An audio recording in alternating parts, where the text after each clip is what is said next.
effectivement. Clin d'œil quotidien au futur possible d'Internet. Vous allez retrouver aujourd'hui Eva Bensadi qui va nous parler d'une ambition, une ambition européenne, bâtir un métavers européen. Qu'est-ce que ça veut dire ?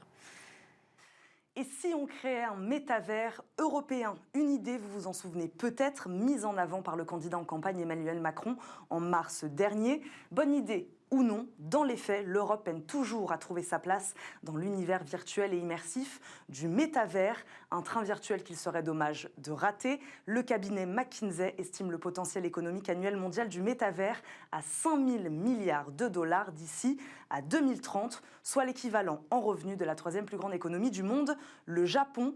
On fait le point aujourd'hui ensemble sur ce marché du métavers et son potentiel business. Encore une fois, sans surprise, ce sont pour le moment les géants américains du web qui mènent la danse. Facebook d'abord, qui s'est rebaptisé Meta à l'automne 2021. Investissement mis sur la table, 10 milliards de dollars par an jusqu'en 2030. Microsoft, Epic Games ou encore Roblox sont eux aussi déjà lancés dans la bataille. Mais l'Europe n'a pas dit son dernier mot, car ici aussi la virtualisation de l'économie s'accélère dans l'aéronautique, l'automobile, la construction, la culture, la formation ou encore l'éducation.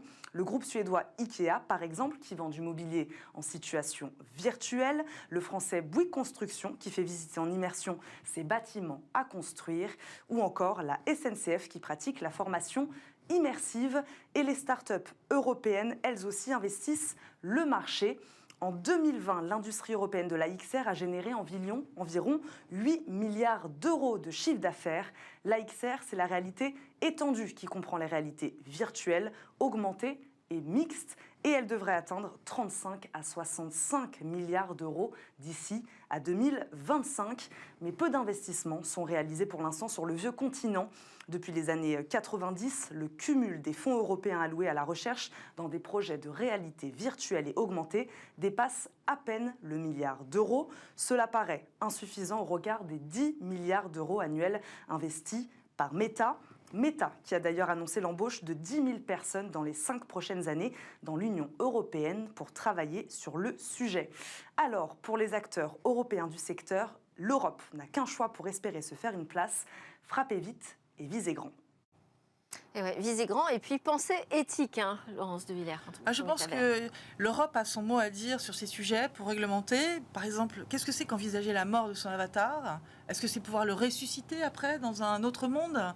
Où va-t-on si on continue à expliquer cela comme ça ? Donc il est essentiel de comprendre comment ce marché, qui est énorme, va être régulé.